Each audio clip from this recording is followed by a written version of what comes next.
Hello, and welcome to episode 5 of A Pod About a Pod, a podcast about podcasts featuring commentary, critique, and sneak peeks of a different show every episode. I'm your host, Jordan Pierce, and you're sitting shotgun on a bi-weekly quest for the best podcasts. There's a couple other things I know about you. For example, there's a 76% chance that you're between the ages of 18 and 27. Odds are better than a coin toss that you are female identifying.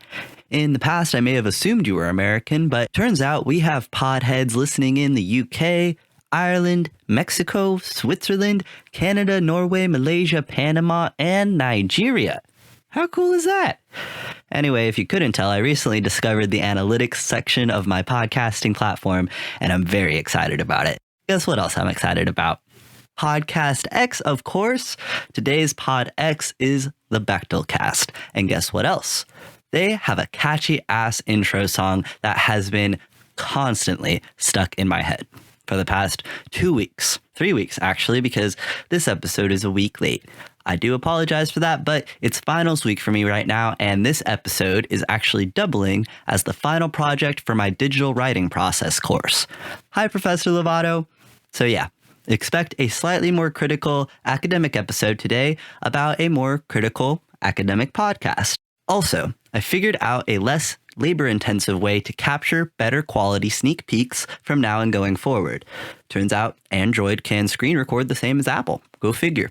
I did want to offer a retroactive apology to the podcast I featured in episodes 1 through 4 because the representation of their sound quality may have been degraded as a result of the previous method I was using to get sneak peeks. So I am sorry about that, and all of us can enjoy more consistent and integrity-driven audio from now on. As always, we begin with what to expect. Now, I didn't mean to leave you on a cliffhanger about that very catchy intro song, or maybe I did, but either way, let's listen to it now. On the Bechdel cast, the questions asked if movies have women in them. Are all their discussions just boyfriends and husbands, or do they have individualism? The patriarchy's effing vast. Start changing it with the Bechdel cast. To be honest, what I really wanted to do was learn the guitar chords for the song so I could play it for you guys, my own little cover, but I wasn't able to find the chords anywhere online and I didn't have time to figure it out by ear.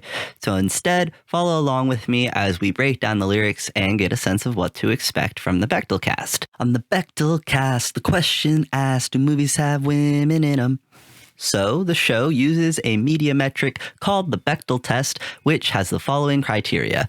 The movie needs at least 2 female-identifying characters who both have names and have a conversation with each other about something other than a man. So, I'll explain more about the test in quick history, but for now, let's move on to the next lyric. Are all their discussions just boyfriends and husbands, or do they have individualism? Right? So far, so good. And then the end, the patriarchy's effing vast. Start changing it with the Bechdel cast. I hope you guys didn't mind the acapella. I just really enjoyed the song. So from the theme song, we learned to expect a podcast about the representation of women in movies, and that's exactly what we get from the Bechdel cast in a new episode every Thursday. The show is organized into segments similar to what I do here, and each upload kicks off with the co-hosts, and usually a guest host, explaining their relationship to the movie. When did they first watch it? How many times have they seen it? Any significant memories attached to the movie? Things like that. Then, Caitlin dives into an amusing recap of the plot arc, followed by a group conversation on the representation of the female characters in the movie, examining dialogue and wardrobe choices, really anything. And it mixes in as well further feminist commentary about women in the movie industry. So they talk about female directors and actresses, controversies, inequities, anything you might imagine. And here's a little sample so you can hear for yourself. This sneak peek is from their episode on the Titanic, and in this soundbite they're discussing Jack and Rose, and then just Rose more as a female character. He does give us he's like, you're the most amazingly incredible, brave woman I've ever known. And he doesn't say anything about her looks. He's just commenting entirely on her strength of character. And then he accidentally calls her a girl. He's like, no, even though you're 17, you're a woman. And I was like, yeah, good job, I Jack. forgot she's supposed to be 17. I think so, She right? does not look 17, but yeah. She's like 90210 17. So there's that like kind of empowering moment. There's the one where early on in the movie, there's a scene where they're at dinner and Rose like blows smoke in her mom's face. She's like, I don't care that you don't like me smoking. And then Billy Zane tries to order food for her. And then Molly's like, are you going to cut her meat for her too? So you have these few moments early on where you like see women being like pretty badass. And then there's this scene where she's like trying to commit suicide. And Jack's like, oh, ice fishing. He like is trying to mansplain ice fishing Oh, no. to her. And she's like, I know what ice fishing is. And I loved that. I'm just going to do that anytime someone mansplains something Yeah. to me. Even if I don't know. Yeah. I know what ice fishing is, okay? I've never been ice fishing. I have no idea how it works. It's when you poke a hole in the ice and then you put your... Line. Yeah, I know what ice fishing is. See, there you go. It was in an episode of Frasier once. Oh, yeah? Oh, cool. Yeah. Shortly after that, there's a line where I don't even know who this character is, but he's like, it's like I always say, women and machinery do not mix. It's like one of the Guggenheims. Wait, when was that? Oh, I think I remember. Oh, it's whenever Rose does a very good Caitlin impression. She's like, I was leaning far over to see the rudders. That's me talking because I can't say a single sentence without filling it with like 10 vocal fillers. After the recap and subsequent conversation around the movie's content, the co-hosts discuss if the movie actually passes the Bechdel test, and then rate it on a scale of 0 to 5 nipples on the overall representation of the female identifying characters. So, for example, with the Rocky Horror Picture Show, I believe both Caitlin and Jamie, in addition to their co-hosts, all gave the movie 1.5 nipples, and then they iterated on where they would distribute the nipples. So one gave 1 to Susan Sarandon and a half nipple to Tim Curry, and one person gave 1.5 nipples all to Riff Raff. That's just me, Riff Raff, and myself. I don't remember off the top of my head how they distributed the nipples, but you get the idea. Occasionally, the Bechdel cast includes a context corner segment with additional information that's tangentially related to the movie. And speaking of context, Quick History will begin after the music transition, and I'm going to circle back with some additional information about the test itself. The criteria, now known as the Bechdel test, first appeared in 1985 in Alison Bechdel's comic strip, Dykes to Watch Out For. In a strip titled The Rule, 2 women discuss seeing a film, and one woman explains that she only goes to see a movie if it satisfies the following requirements. 1, the movie has to have at least 2 women in it. 2, who talk to each other. 3, about something other than a man.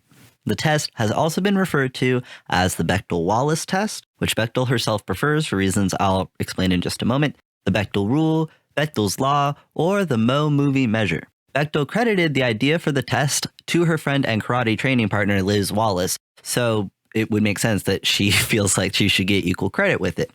Bechdel was pretty certain that Wallace herself was inspired by Virginia Woolf's essay, A Room of One's Own, which is a classic text in the progression of feminism. In June 2018, the term Bechdel test was added to the Oxford English Dictionary, and I think that's how you know you've made it. So that was some background on the test itself, and now I'm going to let the co-hosts tell you their origin story themselves in your next sneak peek. This is a little backstory about the Bechdel cast from their Q&A episode. After the sneak peek, it's time for a little break, and then afterwards we'll kick off Meet the Talent. This comes from Linnea. They ask, how did you two meet? We met in Boston. We met in Boston doing comedy.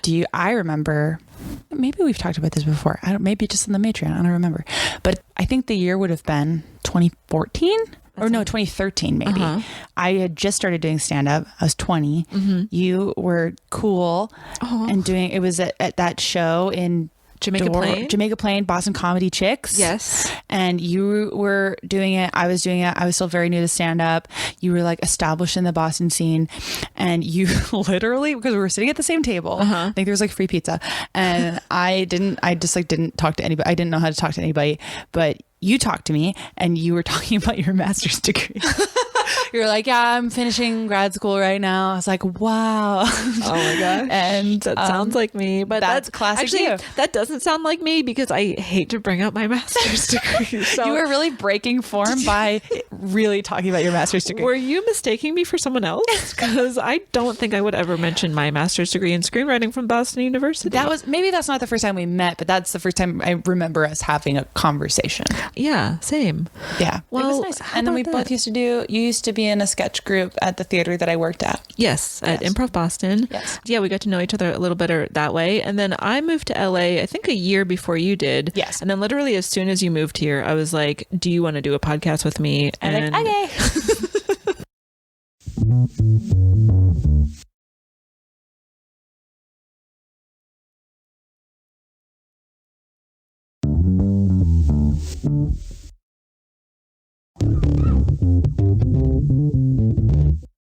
And that diddly means it's time to meet the talent. I have two co-hosts that I will be talking about today. And let's start with the lovely Caitlin Durante. She is a Los Angeles-based comedian, writer, podcaster, instructor, story analyst, and a Paddington fan. Understandably, bears are her favorite animal. She does a bunch of stand-up and has participated in festivals like the New York Comedy Festival, San Francisco's Sketchfest, the Women in Comedy Festival, and the Out of Bounds Comedy Festival. Caitlin also teaches stand-up comedy to seniors at the Los Angeles LGBT Center, which just warms my heart, as well as screenwriting classes and workshops all over the place and online, putting that master's degree in screenwriting from Boston University to good use. In that Q&A episode, Caitlin says her sexuality is somewhere between asexual and to be determined, and according to her Twitter, she's never seen SpongeBob, and that kind of breaks my heart, to be honest. Jamie Loftus, on the other hand, loves herself some SpongeBob because she is a sane, well-adjusted human being. Also, she does stand-up comedy too, of course, and that's how she and Caitlin met.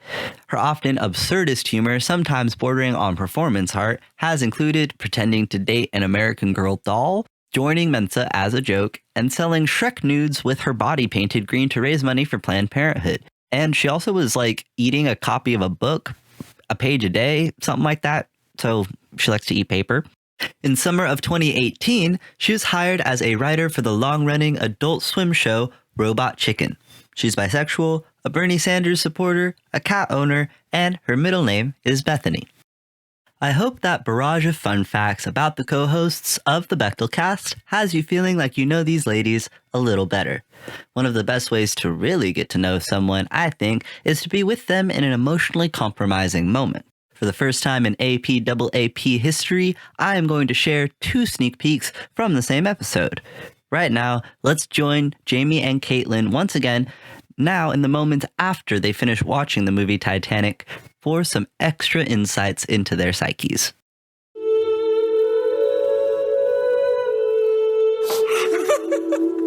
I'm sorry, that's me laughing. And that's Jamie sobbing. Oh God. Okay. I know. They love each other so much. They love each other. And then the end, everyone's there. Is that supposed to be like a dream or is it supposed to be heaven? It's heaven. Is it? I was always like, oh, she just falls asleep and it's a dream. No, heaven. She dies? And then she goes to heaven where everyone's waiting for her to kiss someone. That's what it's like for her. I love her so much. Oh, everyone's just hanging out. Yeah. Jack is in his like poor people clothes. And he's looking at the clock. Yeah. It's so sad. But it's so happy. It's okay. I wish I wasn't such a weird robot and that I was more... No, I'm overdoing it. We've also had probably 5 glasses of wine each. I can't believe it. It's never less sad. Okay, I think I'm back. Okay, good. I think I just sobbed for like 10 minutes. No, that was. What's up, guys? I'm sorry that I was like, oh, we should record this now. We're still crying. So the movie has ended. Yes, We just finished it. We've been through a journey together. I'm exhausted. Yeah. I love that movie so much. We were quoting every line of dialogue. We knew every line in the movie. Yeah. It wasn't even a bit. It was just... And our friend Courtney, who was probably very annoyed with us, because she was like, guys, can you stop? I'm trying to pay attention to the movie. And we're just like, there's going to be one less on this boat if you don't shut that hole in your face.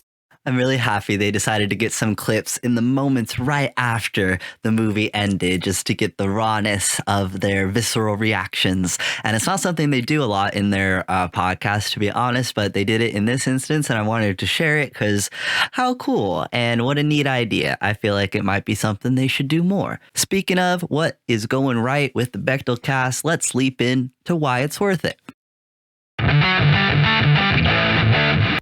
So I first discovered the Bechdel cast as part of a homework assignment for that digital writing process class I'm taking in college. One thing I admire most about the show is its consistency. You know what movie is going to be discussed and with what co-host from the episode title. You know you'll get a movie recap with the key plot points and movie moments discussed, probably along with some intersectional insight our layperson's eyes might not see that a master's in screenwriting from Boston University just might. Expect analysis from everything from the acting to the cinematography. While Caitlin and Jamie are from similar backgrounds and demographics, they make an effort to bring diversity to their discourse through the variety of guest hosts, and bringing attention to the portrayal of queer and POC characters in addition to exploring the representations of women. I also like that they aren't afraid to disagree, which often deepens the discussion. Take this next sneak peek as an example of why the Bechdel cast is worth the listen. It's a little over 3.5 minutes long, and for context, they're discussing the mentor-mentee relationship that's featured in the movie Black Swan.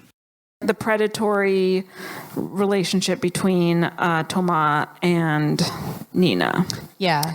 Because this is another part of the movie that I really struggle with, because on one hand it's depicting a predatory situation where, you know, he has the power, he's calling the shots, he is who determines who gets certain roles, and she is kind of like powerless she has to kind of succumb to his authority and power. Sure. And he manipulates her based on this power dynamic or this power imbalance. But what I don't like to see necessarily, even though it might be realistic, is that she is punished at the end and he is not. She is punished because she is dead, and he that is canon. Thrives. She is dead. And that, again, it might be a realistic depiction of how these predatory relationships often go, but it's just another reason this movie really bums me out. But I think that like misogyny is a bummer. Go on. Men abusing power is for sure a bummer. But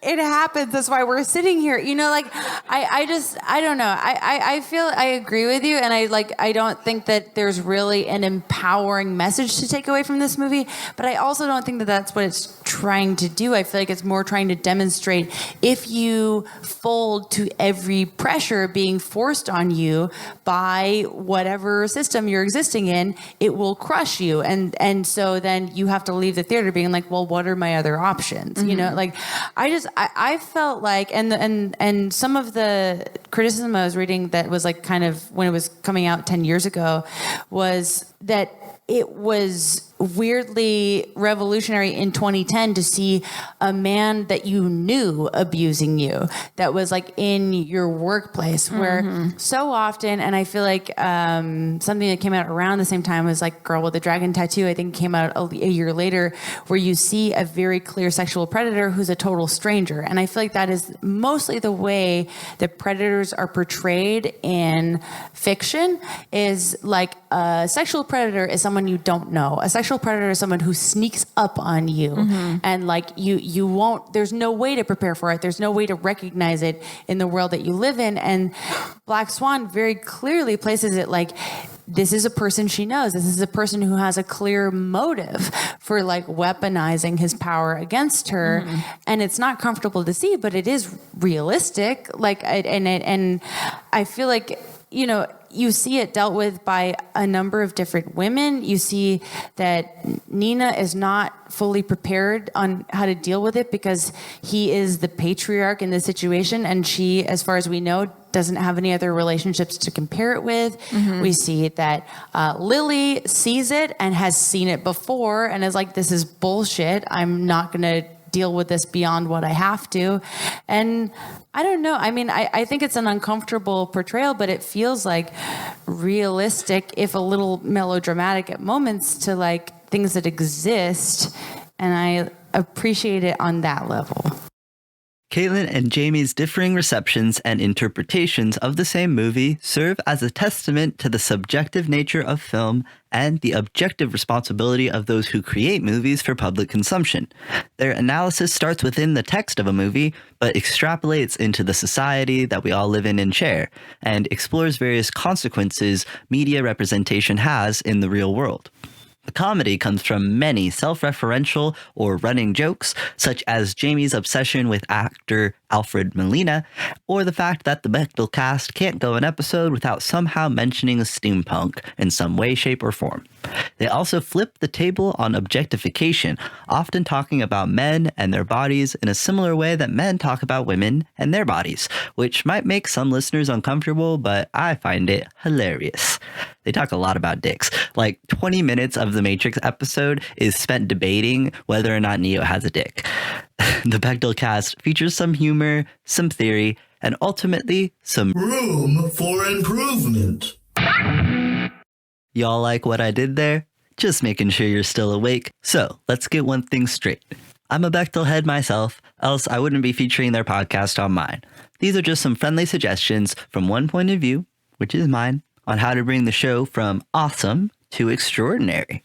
Most of the movies Podcast X talks about are blockbuster American classics, prioritized for their mainstream popularity. I can see the strategy and thought process behind showcasing the movies that the most people have seen in order to get the best download numbers for your podcast, but opening up media space for marginalized communities starts with choosing what content to promote. For example, they've featured Black movies only during Black History Month, and why limit it to that? Their analysis of foreign films is also scarce, although I'm betting y'all right now $10 that they are going to do an episode on Parasite. Mark my words. One of the main complaints I have about the Bechdel cast is their frequent cross-referencing of episodes.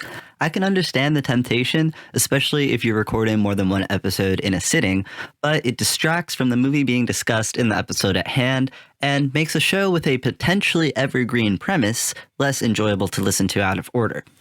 I do enjoy the highly conversational tone of the show. However, it is a result of minimalist editing, which leaves a lot of vocal fillers and tangential conversation and produces long episodes that ultimately rival the lengths of the movies they discuss. At least the rawness of their live recordings tends not to be super noticeable.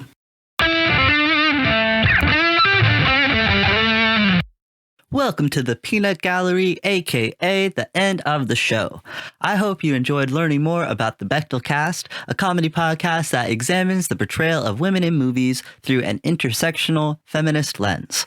If you'd like to learn more about the ideology I used in this episode during my analysis of Podcast X, let me recommend to you one of the textbooks from my college course, which is Digitizing Race: Visual Cultures of the Internet by Lisa Nakamura. In it, Lisa Nakamura a leading scholar in the examination of race in digital media, uses case studies of parts of the internet such as pregnancy websites, instant messaging, and online petitions and quizzes to look at the emergence of race, ethnic, and gender-identified visual cultures. While popular media such as Hollywood cinema continue to depict non-white, non-males as passive audiences or consumers of digital media rather than producers, Nakamura argues the contrary, that users of color and women use the internet to vigorously articulate their own types of virtual community, avatar bodies, and racial politics. Before we wrap up, I have one last sneak peek just for fun and to ensure that their intro song gets stuck in your head for all time. Let's listen to an audience singing the intro song of the Bechdel cast. Hi, everybody. How are you? Yeah. Okay, cool. Very smooth intro to the show. Okay. So we don't have the ability to play our theme song tonight, so here's what we were thinking. You guys know the words, right?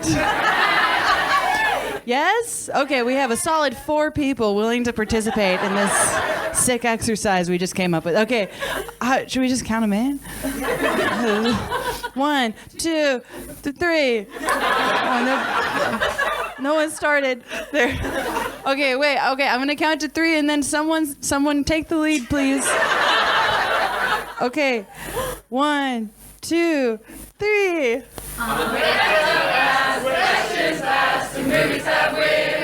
Good job. Are all their discussions just boyfriends and husbands, or do they have individualism?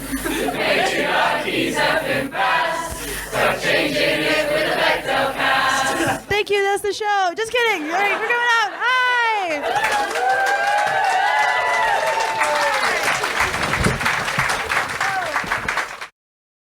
As always, thank you for joining me on another episode in my quest to find the best of podcasts. Follow A Pod About a Pod on Facebook, Twitter, YouTube, and Instagram to instantly become one of the coolest people on the planet. Easiest way to do it. You could also email us at apodaboutatpod@gmail.com with whatever's on your mind, especially if it's a suggestion for a show you think deserves to be featured on APAAP. Our next episode is slated for 2 weeks from now, May 17th. Until then, happy listening.